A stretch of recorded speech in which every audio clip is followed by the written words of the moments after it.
The great Benjamin Franklin once said, "If you fail to plan, you plan to fail." We've had many tutorials on this channel showing you how to paint, and I keep getting requests to make a video explaining the whole thought process behind the painting right from the beginning. So today let me show you how to think like a painter and plan before the brush even touches the paper, so that we have a perfect planning process ready. Let's take this image as an example. This was one image I had liked very much and wanted to work on. I liked the color scheme, the nice bright yellow of the house, the nice bright orangish red of the roof, the bright orange bushes, the lush greenery, the play of light and shadow, the steps and the cobblestones. But I never like to copy images exactly as they are. I only take them as references and try to compose them as per my instincts. And that takes us to the next step, and that is to create a small trial sketch which is called the thumbnail sketch. Probably because it is such a small preliminary sketch. In the thumbnail sketch, we plan out the overall composition, the perspective, the focal point, all the elements that are to be included, excluded and added on. And we also plan out the values which we will talk about later on. So in this thumbnail sketch, as you can see, we have definitely taken reference from this image, but we have composed it entirely in a very different manner. In the sense that, first of all, this is a horizontal one and this is a vertical one. We have our horizon line somewhere out here, and therefore all the lines which are on this side will converge towards a vanishing point on this side of the horizon line, and all the lines on this side will go towards that side. For example, these lines are going towards this side of the horizon somewhere out here, and the roof lines are going towards this side of the horizon line somewhere out here. Then, of course, the focal point. What element from this image do you want as your focal point? Is the house here. The focal element here, which is the house, is placed in such a way that it follows the rule of thirds. In the sense that if this is the length of the painting and this is the height of the painting, and if we have imaginary lines dividing the space into three parts, both horizontally and vertically, that is two lines both vertically and horizontally, then the focal element can be placed at either of the intersection points we get with this division. And therefore this house is placed at this intersection point, so that it is placed a little off center of the paper. If we place the focal element exactly at the center of the paper, then it does not give a very aesthetic look. So that is one important thing that needs to be followed. Then of course we need to plan out what all elements we would like to include from our reference image. Like I have included the bushes here, I included this wall that I wanted, the steps, but I have given a different look for the steps. I modified the direction of the steps for a better composition. And then of course I found the cobblestones interesting, so I included those two, and those two I arranged in a different manner. And then I filled up the remaining spaces with added elements like this tree, which is not seen in this image, these background trees which are also not seen in this image, and of course I added this big leaf bushes for added interest, also not seen in this image. I retained some of these stones here and composed them a little differently. Now the next thing that needs to be planned out is the values. Values are nothing but the lightness or darkness of the elements. You can see which are the lightest of light and the darkest of dark elements in this image. The lightest of light values can be seen in the steps and cobblestones here, and the darkest of darks are in these windows, a little bit in this door, in the background, in the shadows and undersides of the roof, and somewhere at the shaded parts of these bushes, which is what I've tried to maintain here also. As you can see, the undersides of the roof, the doors and windows, the shadows of the roofs, the shaded parts of some of the bushes here, are the darkest of darks, and we are going to maintain the lightest of lights for the cobblestones and steps. And the rest of the spaces will have the middle tones.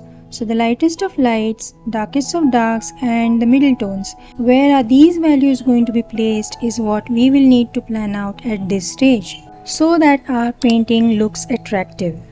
Now again here, another thing to remember is the focal element. The focal element should have the maximum contrasting values, that is the lightest of lights against the darkest of darks, and not elsewhere.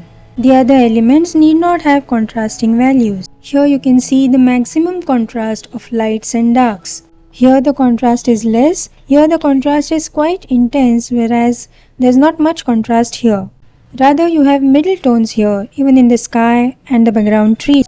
This gives depth to our painting, and this is what we need to plan out at this stage.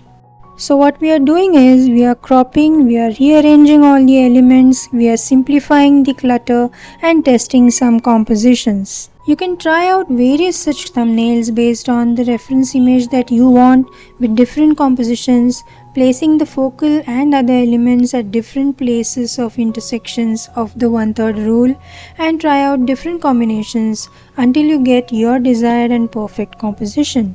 Creating thumbnails is definitely a very good exercise, especially at the beginner stage. I would rather spend 10 minutes fixing a composition here than spend 5 hours fixing it in the final painting. So based on this thumbnail, now we create our final painting. As you can see, the viewer's eyes are directed towards the focal element initially, which is the house, and then to the rest of the elements. And that is because we have treated the focal element, that is the house, with maximum contrast there, that is the darkest of darks and lightest of lights against each other. The contrasts are mostly in this focal area. We also have dark values at the sides of the houses that are making the houses pop out. Then we have these background trees which are done very lightly, not too many details are incorporated there. We also have some lost and found edges here, and that makes them go into the distance, bringing out the depth in the painting. We also have some of the colors of the houses repeated here on these bushes, so that the interest is maintained and it gives a balanced look to the painting. If it was only in this area, then it would have looked isolated. And then of course we do not have too many details in the steps and pavings and cobblestones and stones or any of the other elements, so that our focal point is maintained where the house is. Then we have added some additional bushes here using the negative painting technique, which were not seen in the reference image, and that is to fill up this area and also to make it more interesting. Finer details are also incorporated only in the focal area more than anywhere else, to make the focal area more prominent. The sky here is painted in a graded wash. As you can see, the top portion is slightly darker, and slowly, gradually, very seamlessly it becomes lighter towards the horizon. Now this can be done either by using the wet in wet technique, where you first apply water to the paper and then introduce the color from the top to the bottom, pulling it down slowly on the wet paper. This can also be done wet on dry, wherein you apply the paint on the dry surface and then with a damp brush simply pull across the paint in the wetness of the paint itself, without wetting the paper first. Whether to use the wet on wet technique or wet on dry technique is totally up to you, and also it depends on the paper that you are using. If you are using a cold press paper, then wet on wet is the most ideal technique to use. But if you are using a hot press paper like the one I am using here, maybe wet on dry would be more suitable. The details here at the end are mostly done with a dry brush, and these bushes here are done in the negative painting technique, where you paint dark values around the lighter leaves in order to bring them out. This was another painting that we did some time back. In this one too, as for the composition, you can see the horizon line is placed a little off center. This is the center of the paper and the horizon line is slightly below it. Also, this tree, which is the focal element here, is placed off center. If this is the center of the paper, the tree is off center, and that goes for a good composition. Also, the size of the tree is larger than the background tree, which goes for a good perspective. As for the coloring, as you can see in here, the sky is painted not exactly in a graded wash, but a rather smooth, very seamless wash. The background trees here, also the background greenery here, is done not in detail but only impressionistically. The coloring is such that the tree, that is the main focal point, is the brightest, and the trees in the background are slightly lighter, and that imparts a good focal emphasis to this tree. The contrasts too are maintained in the focal element rather than anywhere else. The foreground, as you can see, is done not with too many details. That directs the eyes of the viewer towards the focal element and then gradually to the surrounding elements. This one too has a very interesting composition.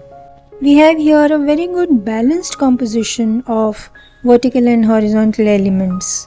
Also, again, we have contrasts in the focal area, which is white against the darks, which directs the eye towards the focal area first and then elsewhere. Also, in the background trees are done in a very simplistic way with lost and found edges and a very simple sky, and the rest of the elements are also kept very simple as compared to the focal area. The palette here is a limited palette which also goes for a very good aesthetic look, which is only a few greens and browns, and the focal area is mostly kept white. As against that, this is a colorful combination. Here we have a very interesting colorful sky which can be done mostly on cold press paper using the wet in wet technique. We have the oranges, the yellows, the blues all in the sky, and that makes it very interesting. Again, the depth of the painting has been maintained, like we have the house in the distance and the closer trees are larger, and the fence being in the front is the largest, and the flowers too being in the foreground are large. Therefore, you can see the depth in the painting. The background trees too are painted with minimal details. We have some lost and found edges for this tree too. This one here is done in a very subdued color palette, and yet you can see the house stands out as the focal point, mostly because of this red roof standing out against the subdued background and the other elements. Rest of the elements are all done without too much details, and therefore the depth of the painting is maintained and the focal point is also popping out. This is also a very good exercise in telling us when to stop, in the sense that had we done too many details in the rest of the elements, like this tree here and the background and the rest of the elements, it would not have been so effective as it is here. So you need to know when to stop before overworking whole of the painting. We need to remember that we need to avoid adding details everywhere, and also repainting areas repeatedly makes it lose the freshness. A useful principle to remember is that the viewer should complete part of the painting in their imagination. So these were some of the paintings that we created, keeping in mind all of these points that we just discussed.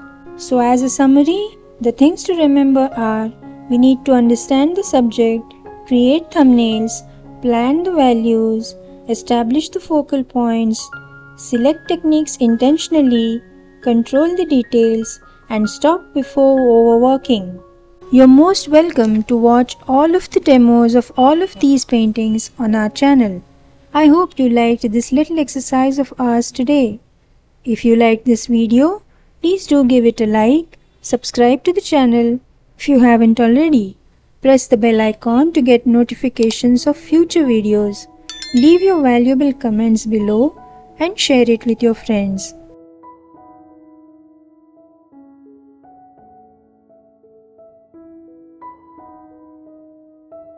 You're most welcome to enjoy all other videos on this channel too. Thanks for watching and stay tuned for the next video.